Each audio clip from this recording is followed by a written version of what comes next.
Hey, it's Christina with KG Homeschool Consulting. I am on the lake today, so there might be a little bit of noise in the background, but I wanted to talk to you about how to simplify your homeschool and your life, really, in general, and how not to become overwhelmed as a homeschool mom. We have a lot of hats that we wear. It's important to be organized as much as possible, as much as your personality will allow. But I have a couple of tips that I wanted to share with you that work really well for me. First, breathe and consider this. Humans are naturally curious. Your kids are curious about the world around them, and so they're going to learn at least a dozen new pieces of information every single day, even if you never homeschool them or teach them anything a day in their lives. So breathe, relax. I promise your kids are going to learn. Don't stress out. Don't play the comparison game. That will only overwhelm you and create unnecessary stress in your life. Just focus on your children and focus on your education and your homeschool. I love the analogy that popcorn is prepared in the same pot with the same oil and with the same amount of heat, and yet all those popcorn kernels pop at different times. And it's the same with your kids. They will learn what they need to know when they need to know it. All right, so let's talk about combining subjects. This is huge, especially if you have more than one child or multiple children. We combine our history, our science, art, nature study, Bible. We do all those subjects together. When my kids are, I would say, up to like 8th, maybe 9th grade, depending on their maturity. And then they become fully independent in their study and they do all of their work without me and without their siblings around. And I spend about an hour and a half on this if I'm including our read aloud that we do as well. And because it only takes that much time, because we don't do every single subject every single day. We do history about 2 to 3 days a week. We do science 2 to 3 days a week. We do art and nature studies about twice a month probably. So you don't have to try to fit every subject in. You will overwhelm yourself if you try to do that. So my kids do their math and then their language arts at their independent level. And so I just rotate through my kids, and if I need to teach them a math or help them in math or maybe do a spelling lesson, and I just make sure that my other children have some independent work to do while I am helping one-on-one with that one child. So my other children may do their piano lesson practice, or maybe math facts on an app or something like that. Just different things to keep them busy and learning while I'm doing one-on-one instruction. That takes me probably 20 to 45 minutes depending on the child, what grade, what age they are. It's okay to not finish the whole curriculum. Don't stress out. Don't let your curriculum control you. You control your curriculum.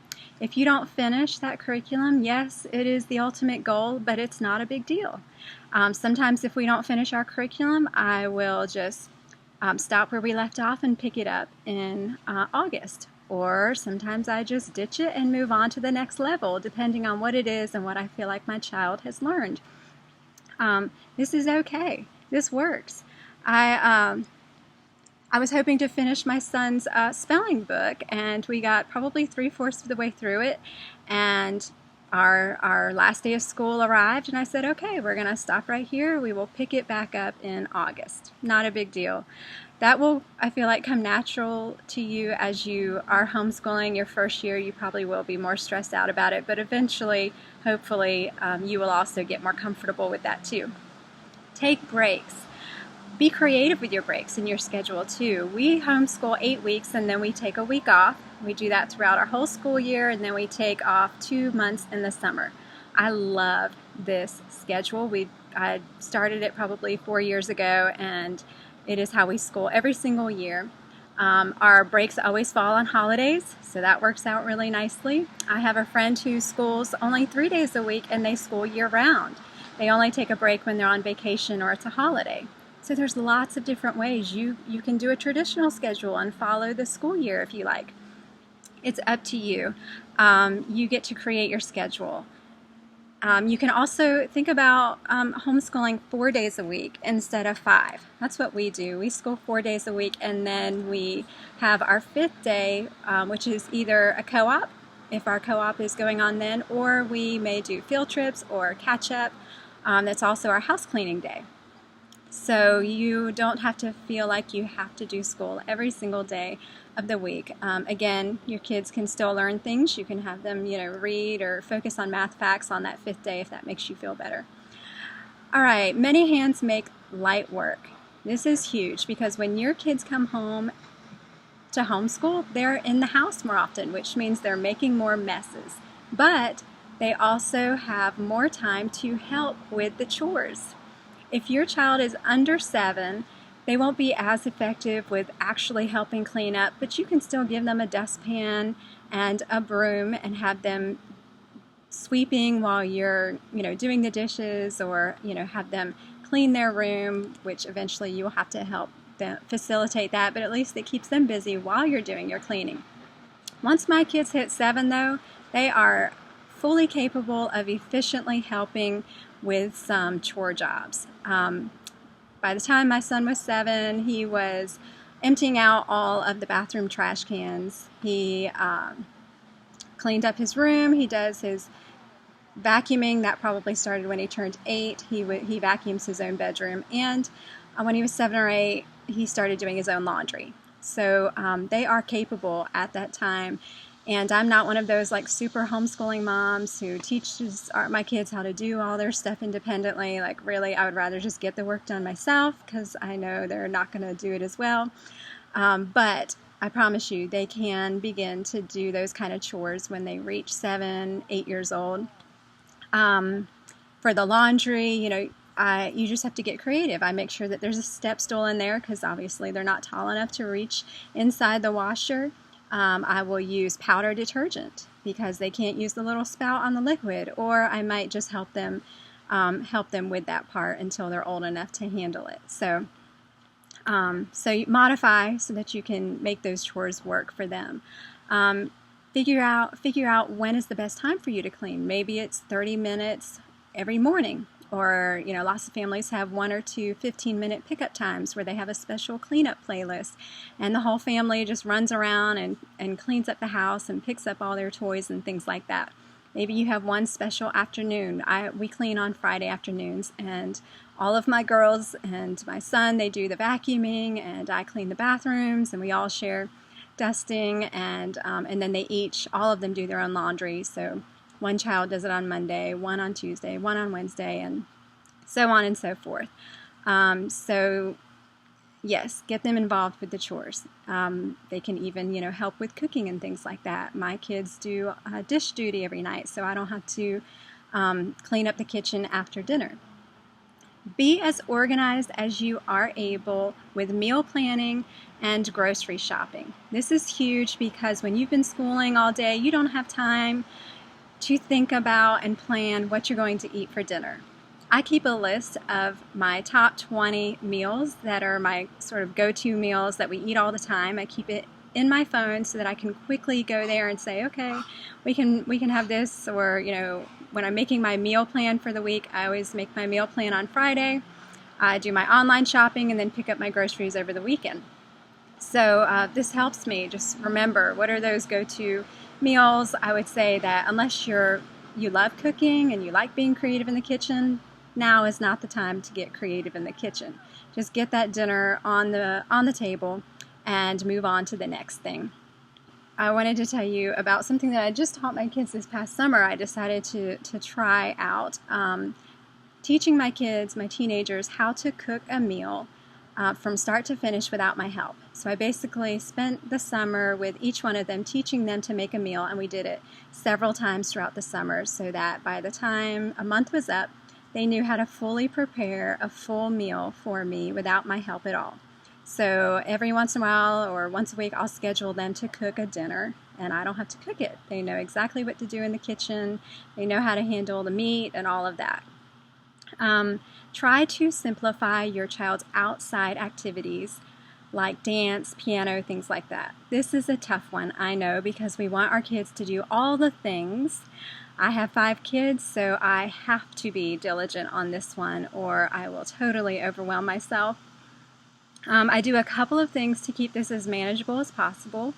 We already talked about combining subjects. The same thing works with activities. When my kids were younger, I would combine their activities. So we would all do dance, or we would all try soccer. We would all do piano or gymnastics.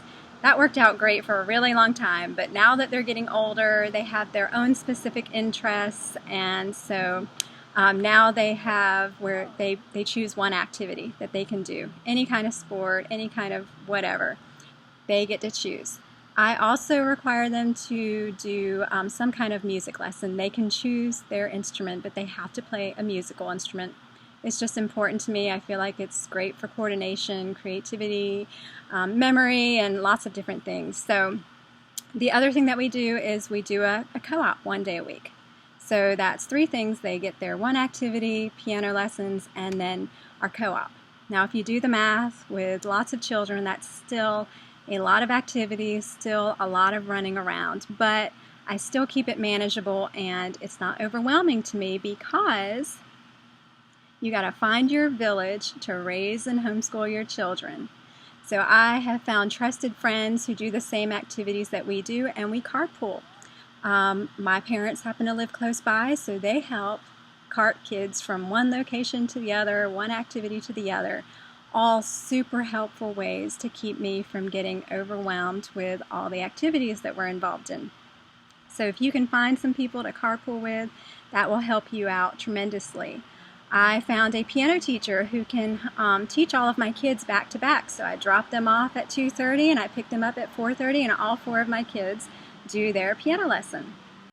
Also, you can outsource classes that you don't want to teach or that you don't feel comfortable teaching. That will help you not be overwhelmed when you have to teach biology or algebra. You can outsource any class. There are in-person classes probably in your community, and if not, definitely there are tons of online options as well. So that's a great resource to tap into. And the last thing I want to talk about is an obvious one, but it is always at the bottom of our list, and that is taking care of yourself. You actually have to schedule this into your week, into your month, put it on your schedule, pencil it in. Don't let that one fall to the bottom of the list. Get that time with your hubby, go out on dates, have lunch dates with your friends, hire a sitter, get grandma over, but make sure that you take time to do the things that you love doing. If exercise is important, pencil it in, write it on that schedule, and that will help you take the time for you. You have to fill up your cup or you will not be able to pour into your children's cups. Well, I hope that this was helpful to you. If you have any questions, you can check me out on my Facebook page at KG Homeschool Consulting. You can also email me at kghomeschoolconsulting@gmail.com. I love helping people in their homeschooling journey, and I would be happy to help you. Take care.